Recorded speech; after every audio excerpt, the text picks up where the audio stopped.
itutur kayo sa aming website para sa aming laboratory exam. Itutur po kayo ng aking kagrupo. Sige po, paano lang po. Kita ba yung screen?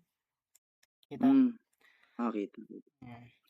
So, first dito sa website po na ginagawa namin, andito po yung home screen namin kung saan nakalagay yung pangalan nung ginawa naming website. Then, sa ano niya, sa background niya po naka-carousel. Then, nandito yung logo, then yung name plus contact us. Then, pag andito sa ano naman po, sa gilid is pag pinindot yung menu, makikita po yung mga menu ng pagkain na pwede nating i-order sa kanila. More on seafood, dessert, and beverages.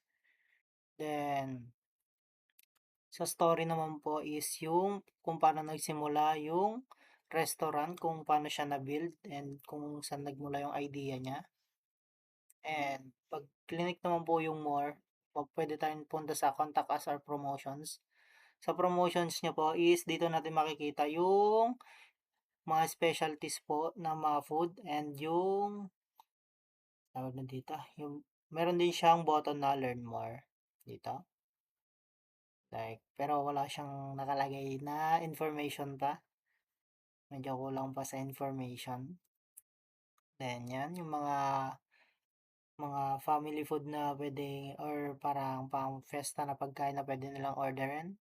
Like ideas. Then sa contact us naman, like dito natin ito-drop yung name, yung email natin, tapos yung parang recommendation natin na gusto natin idagdag sa restaurant. And pag clinic natin yung home, dito natin makikita yung contact us, then yung social media accounts, then emails. Pero hindi pa nakabind yung social media accounts, mga SOCMEDs namin about dito sa website. And yun lang po.